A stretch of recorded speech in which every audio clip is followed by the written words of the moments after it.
इन गुनको ही है हमारी आखिरी उम्मीद एल्बाफ में। क्यों ईमू को हराना एकदम नामुमकिन हो चुका है और ये एल्बाफ का आर्क कैसे खत्म हो सकता है, चलिए इस वीडियो में इन सारी चीजों के ऊपर बात करेंगे। और इस वीडियो को जरूर लास्ट तक देखना क्योंकि एक मस्त सा थ्योरी बना है अबाउट गुनको एंड ईमू। लेकिन वीडियो में आगे बढ़ने से पहले एक छोटा सा रिक्वेस्ट कि अपने चैनल लेट्स प्ले एनिमे को सब्सक्राइब कर दीजिए, इस वीडियो को लाइक कर दीजिए, इस वीडियो को अपने फेलो वन पीस और एनिमे फैंस के साथ जरूर शेयर कर दीजिए। इन सारी चीजों से हम लोगों को बहुत ज्यादा हेल्प होता है। तो अभी चलिए मेन वीडियो के ऊपर चलते हैं। तो चलिए पहले फंडा क्लियर कर लेते हैं कि भाई क्यों हमको गुनको की जरूरत है और क्यों ईमू को हराना एकदम नामुमकिन हो चुका है अभी एल्बाफ में। तो पहले जब ईमू को इंट्रोड्यूस किया गया था तो भाई ईमू का कंडीशन बहुत ज्यादा खराब था। वो जब पहले ही एल्बाफ में लैंड किया ना तो वो ब्लड कफ आउट कर रहा था, जिसको देख के लग रहा था कि भाई शायद ईमू का लास्ट रन चल रहा है, तो कि इसलिए वो आ चुका है मरीजुआ से। गोरो से भी बहुत इमोशनल हो गए थे जब ईमू मरीजुआ छोड़ के जा रहा था एल्बाफ में। इन सबको देख के लगा था कि हाँ शायद उसका लास्ट रन है, इसलिए वो अभी एल्बाफ में आया है। लेकिन भाई जैसे जैसे उसका फाइट चालू हुआ ना लोकी के साथ, तो इसको देख के लग रहा था कि भाई ठीक है दोनों इंजोर्ड है, लोकी भी इंजोर्ड है, ईमू भी इंजोर्ड है। एक इक्वल फाइट हम लोग को देखने को मिल रहा है। फिर ईमू ने लोकी को नेमेसिस शॉट के साथ स्टैब किया और ये इक्वल फाइट देख के हम लोग को लग रहा था कि भाई अभी बस मेन कैरेक्टर का एंट्री बाकी है, जो जब लूफी आ जाएगा तब दोनों मिल के ना एकदम ईमू की बैंड बजा देंगे। लेकिन हमको कहाँ पता था ईमू इजी मोड में गेम खेल रहा है। भाई ने मोड स्विच कर दिया हार्ड मोड में। एक ही चैप्टर में ये लोकी लूफी दोनों का पत्ता काट दिया। अभी देखो दिक्कत क्या हो गया ना कि एक ही चैप्टर में लोकी लूफी दोनों को हराने के बाद ईमू के पास कोई ओपोनेंट बाकी ही नहीं है। लोकी एकदम अनकॉन्शियस पड़ा हुआ है और लूफी का स्टेपिंग के साथ बहुत पुराना रिश्ता है। ये एकदम सेम स्क्रीन है ना जब क्रोकोडाइल ने पहले लूफी को स्टेप किया था एलेवेस्टा में, याद करके देखो तभी भी हमको लगा था कि भाई ये क्या चल रहा है, बंदे को एकदम बीच में से स्टेप कर दे। सेम टू सेम स्क्रीन है, लेकिन दिक्कत वही है कि वो क्रोकोडाइल था, ये ईमू है। दोनों के जो पावर लेवल के डिफरेंस है और दोनों का जो एम्बिशन है ना एकदम जमीन आसमान का फर्क है दोनों में। क्रोकोडाइल फिर भी हार जाता, तुमको पता है भाई ईमू हारने नहीं वाला है। अभी ईमू फाइनल वार विलेन बन के बैठा है तो उसका हारने का अभी कोई क्वेश्चन आता ही नहीं है। तो अभी एक ही रास्ता है ना ईमू से बचने का कि भाई इधर ईमू को हटा दो या फिर हमको भागना पड़ेगा। और क्योंकि एक हेड में हम ऑलरेडी आइलैंड छोड़ के भाग चुके हैं तो ये बहुत हाईली अनलाइकली है कि भाई हम लोग फिर से आइलैंड छोड़ के भागने वाले हैं। तो इजी मोड क्या है पता है, हमको ईमू को ना इस आइलैंड से हटाना पड़ेगा और यहीं पर हमारी जरूरत है गुनको की। और लास्ट चैप्टर में बहुत ही अनकन्वीनियंटली लोकी को स्टेप करने के बाद लोकी उड़ के जाके दूसरे तरफ गिर के उठ के गुनको के साथ उसका हैमर टकरा जाता है, फिर आइस टूट जाता है और वही चीज ईमू देख रहा होता है। फिर लूफी जीनी बन के बैठा था, अटैक करने आता है। क्या पता था लूफी को कि भाई ईमू अनसीरियस होके भी इतना ज्यादा स्ट्रांग है। भाई वो जॉय बॉय से फाइट कर चुका है यार, वो बहुत ही ज्यादा ताकतवर है। हमने अंडर एस्टिमेट कर दिया था लोकी के फाइट के टाइम पे। लेकिन ये बात बोलना होगा कि भाई ईमू बहुत ही ज्यादा ताकतवर है और अभी हम लोगों को ना सिर्फ एक ही बंदी बचा सकती है, वो है गुनको। तो अभी ना आई होप कि हम सब लोग सेम पेज में आ चुके हैं कि भाई ईमू को हराना पॉसिबल नहीं है। तो अभी थ्योरी डिस्कस कर लेते हैं कि भाई कैसे गुनको ना हम लोगों को बचा सकते हैं फ्रॉम ईमू इन एल्बाफ। तो आप लोगों को आई होप याद होगा कि भाई ईमू कैसे गोरो से और होली नाइट्स को अपना पावर शेयर करता है, उसका एबिसल कॉन्ट्रैक्ट वाला। तो उसमें ना एक हाईएस्ट टियर कॉन्ट्रैक्ट होता है जो गोरोसे के पास जाता है। क्योंकि आप लोग देख लो होली नाइट के पास भी कॉन्ट्रैक्ट है, लेकिन वो लोग फिर भी एज करते हैं। सेंट समर्स, फिर अपने सेंट गार्लिंग तो एकदम लिविंग लेजेंड वाले लोग हैं कि भाई गार्लिंग को हम गॉड वैली में देखते कि एकदम जवान है, अभी बूढ़ा बन चुका है। तो जो कॉन्ट्रैक्ट डिफरेंस है गोरोसे और नॉर्मल होली नाइट में वो हमको दिख रहा है। लेकिन ना इन सब होली नाइट में सिर्फ गुनको ही ऐसे एक होली नाइट है जो एकदम एज नहीं की। आप लोग अभी ब्रूक के फ्लैशबैक वाले चैप्टर्स उठा के देख लो, जब वो प्रिंसेस शूरी थी ना तभी भी वो ऐसी ही दिखती थी। और अभी आप लोग सोच लो कितने सारे इयर्स पास ऑन हो चुके हैं फिर भी गुनको ऐसे ही दिखती है। और अगर अभी भी आप लोगों को विश्वास नहीं है कि भाई क्यों गोरोसे और गुनको को सेम कॉन्ट्रैक्ट मिलेगा, ऐसा भी तो हो सकता है कि भाई गुनको के पास कोई एक्सेप्शनल क्लॉ हो उसके कॉन्ट्रैक्ट में जो उसको एज करने से रोक सकती है। तो और एक चीज देख लो, अभी तक ईमू ने ना जिन जिन को पजेस किया है वो है सेंट सैटर्न और गुनको। और हम लोग ये भी बोल सकते हैं कि भाई ब्रूक के फ्लैशबैक में मार्कस मार्स को भी पोजेस किया था ईमू ने। तो फिर ये 3 जगह पर ईमू ने किसी को पोजेस किया है और उन सब में सिर्फ गुनको ही एक ऐसी बंदी है जो कि गोरोसे नहीं है। तो ये चीज हम लोग अच्छे से देख सकते हैं कि भाई गुनको और गोरोसे में बहुत ज्यादा सिमिलरिटीज है। हाँ इन टर्म्स ऑफ पावर्स गोरोसे बहुत ज़्यादा स्ट्रॉन्ग है देन गुनको, इसमें कोई ज़्यादा हम लोग डिबेट नहीं कर सकते क्योंकि भाई बहुत ऑब्वियस है। लेकिन in terms of contract levels I think गुनको और गोरोसे को सेम एबिसल कॉन्ट्रैक्ट मिला है बाय इमू। तो अभी ना हम लोग एक चीज बहुत ज़्यादा कन्वीनियंटली बोल सकते हैं कि जिस टाइम में गुनको आइस से रिलीज हुई है और वो ब्रूक को देखने के बाद ब्रूक को ज़रूर पहचानेगी और उनमें जो बॉन्ड है ना कहीं अभी भी बहुत ज़्यादा स्ट्रांगली रिजेंबल करते हैं दोनों में।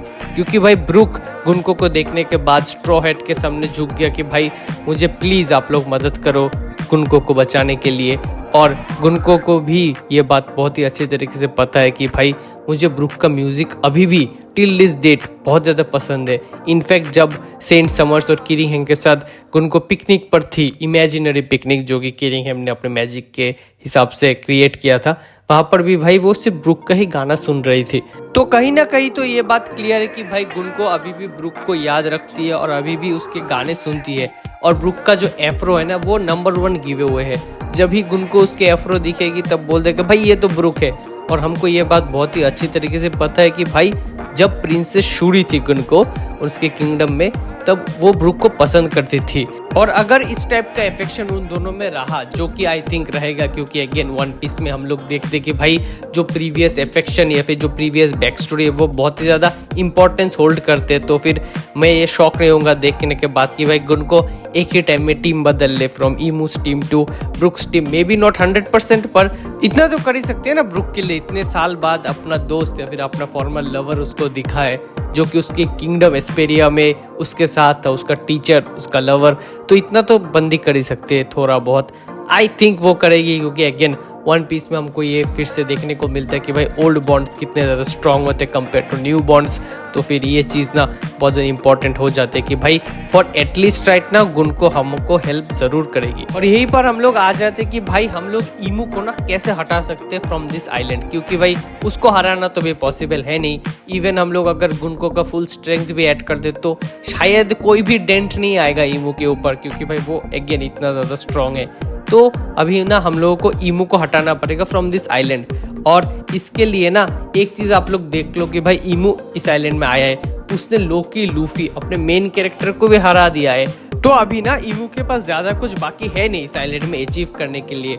जो एक चीज़ बाकी है कि भाई वो जायंट्स को एकदम ही ख़त्म कर दे या फिर जायंट्स जो किड्स है उनको लेके चला जाए कि भाई जायंट्स तुम मेरे ऊपर सबमिट कर दो, तुम मेरे अंडर आ जाओ, बस वही चीज़ मुझे चाहिए। ये 2 चीज़ उसके पास बाकी है। लेकिन अगर हम लोग ऐसे सोचे कि अगर इमू ने ना सोचो कि इड्रेसल ट्री में आग लगा दी बड़े वर्ल्ड ट्री में, तो भाई क्या होगा, एल्बाफ डिस्ट्रॉय हो जाएगा, जायंट का विल ब्रेक हो जाएगा। लेकिन अभी उसी टाइम पे अगर इमू को फोर्सफुली मेरेजो में रिटर्न कर दिया गया तो इमू को कुछ फर्क आएगा क्या? एज ए विलन उसने मेन कैरेक्टर को हरा दिया, लोकी जो कि बहुत ज़्यादा इंपॉर्टेंट कैरेक्टर उसको भी हरा दिया। उसने अपना ऑब्जेक्टिव जो कि एल्बाफ को डिस्ट्रॉय करना भी उसका एक ऑब्जेक्टिव था, ये भी हम लोग थ्रो इन कर देते कि एल्डर यारल को भी मार दिया उसने इन दिस टाइम। तो भाई उसको ऑलमोस्ट सारे ऑब्जेक्टिव क्लियर हो चुका है, तो एज ए विलन वो सॉलिडिफाई हो जाएगा। और उसके बाद ना अगर वो मेरेजुआ में फोर्सफुली सेंड इन भी हो जाएगा तो उसको कोई फर्क आएगा नहीं, क्योंकि भाई वो उसको पता चल जाएगा कि भाई जो लूफी है वो अभी तक जॉयबो की तरह ताकतवर है नहीं, तो मुझे उससे कोई फर्क पड़ने वाला है नहीं। लोकी को भी उसने मैन हैंडल करके हरा दिया तो उससे भी कोई फर्क है नहीं। और जो जायंट का जो प्रॉब्लम था वो भी एल्बाफ डिस्ट्रॉय हो चुका, क्या ही जायंट बाकी रहेगा। तो फिर उसको ना सब कुछ मिल चुका होगा एज ए विलन, तो उसको कोई डेंट नहीं आएगा as a villain character.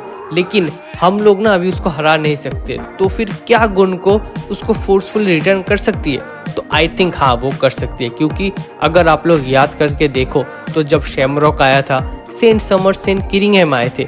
Even जब शैमरॉक रिटर्न ट्रिप में गया था मेरेजुआ में तभी ना सारे एबिसल जो डोर हुए हैं वो गुनको ने ही बनाए, गुनको ने ही खोले।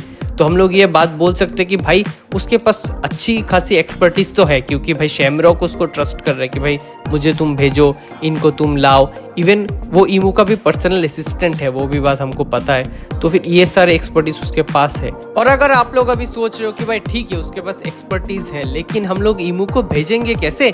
इमू ने तो एबिसल डोर इस्तेमाल किया ही नहीं, इमू तो यहाँ पर उड़ के आया है। तो यहाँ पर हम लोगों के पास आ जाता है एक ऑलरेडी कन्वीनियंट एबिसल डोरवे जो कि कैसल में बना हुआ है कन्वीनियंटली वहाँ पर। वही डोरवे था जहाँ से शैमरॉक और गुनको पहले एंटर किए थे। तो इसके बाद ना अपना काम बहुत ज्यादा इजी हो जाता है। अपने को बस ईमू को लाना है एबिसल डोरवे के ऊपर, फिर गुनको अपना पावर इस्तेमाल करके उसको भेज देगी। It is not that simple. Imu इतना ज्यादा ताकतवर है कि भाई पहली बात तो क्या वो गुनको को ओवररीड कर सकते हैं? हाँ जरूर कर सकता है। और क्या अपने पास अभी इतना ज्यादा मैन पावर बाकी है? अगर इन केस लूफी एकदम ही कुछ और चैप्टर्स के लिए बंद पड़ जाता है तो अपने पास इतना मैन पावर भी नहीं है कि भाई हम गुनको को वहां तक लेके आए। अनटिल एंड अनलेस जिनबे असली में रैग्नीर को उठा ले, फिर ईमू को दे दो फटका, तो वो हो सकता है थोड़ा बहुत, लेकिन अपने पास इतना मैन पावर है नहीं।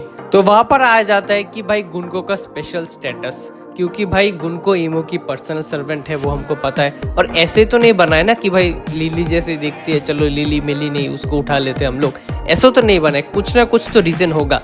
और हमको ब्रूक के जो ब्लैक स्टोरी है उसमें पता चल चुका है रीजन क्या है। उसका रीजन है कि उसके स्पेशल आई पावर्ड जुत्सु। तो आई थिंक गुनको अपने सारे पत्ते अभी खोल देगी, उसके आई पावर जुत्सु, उसका जितना भी एबिसल पावर है सब कुछ मिला के ना, इवन यूजिंग सेल्फ सेक्रीफाइस, अपने आप को सेक्रीफाइस करके वो ईमू को भेज देगी इन मरीजुआ। ऐसे गुनको का भी जो स्टोरी है वो भी राइट डाउन हो जाएगा कि भाई चलो गुनको का भी स्टोरी खत्म हो जाएगा। एक इमोशनल हमको गुड बाय मिलेगा बिटवीन गुनको एंड ब्रूक। और लूफी को ना एक बहुत ही ज़्यादा इंपॉर्टेंट रीज़न मिल जाएगा कि भाई वो world government, even Imu, celestial dragons, उनके ऊपर भी वार वेज कर देगा। लेकिन ये इतना इजी होने नहीं वाला, क्योंकि I don't think next arc कोई वो अल्टीमेट वार आर्क या फिर वन पीस को ढूंढने वाला आर्क होने वाला है। वहाँ पर हम लोगों को बहुत ही आराम से देखने को मिल सकता है एक नेक्स्ट ट्रेनिंग आर्क, जो कि हम लोग को चाहिए, क्योंकि हम लोगों ने एल्बाफ में देखा है कि भाई गोरो से कितने ज़्यादा ताकतवर है। हम लोग बहुत ज़्यादा अनमैच्ड है in the terms of power against the गोरो से। तो भाई हम लोग को ज़रूर और एक पावर अप की ज़रूरत है। और this time I think Luffy hockey पे नहीं, लूफी अपने डेविल फ्रूट पे काम करेगा। वो इतना ज़्यादा मास्टरी कर लेगा अपने डेविल फ्रूट की कि भाई वो जॉय बॉय को भी राइवल करने लगेगा। और वहाँ पर ही हम लोगों को उसके बाद देखने को मिलेगा one piece hunting journey. I think Imu के साथ जो उसका फाइट होगा ना, वो मरीजों में होगा नहीं, वो होगा लाफ टेल पर, जहाँ पर ईमू भी आ जाएगा ढूंढने। एंड देन हमको सेकंड राउंड देखने को मिलेगा बिटवीन ईमू वर्सेस लूफी। बट इस बार ना लूफी जीतेगा अगेंस्ट ईमू। जो काम जॉय बॉय नहीं कर पाए थे इतने सालों पहले, वो लूफी करेगा इन लाफ टेल। और इसके साथ यह पर ये थ्योरी खत्म होता है। आप लोग ज़रूर बोलिए कैसा लगा ये थ्योरी। मेरा हिंदी इतना अच्छा नहीं है तो थोड़ा माफ़ कर देना, कहीं पर प्रोनाउंसिएशन का कुछ ऊपर नीचे हो गया तो। लेकिन आप लोग अगर आपके पास कोई भी ज़्यादा थ्योरीज या फिर कोई भी ऐसा आइडियाज़ है तो ज़रूर कमेंट सेक्शन में लिख दीजिए। इस वीडियो को लाइक कर दीजिए, इस वीडियो को अपने फेलो वन पीस और एनिमे फैंस का शेयर कर दीजिए। और अगर आपने वीडियो यहीं तक देखा है तो thank you so much for watching our video till the end. Now with that out of the way, I am out. Piece.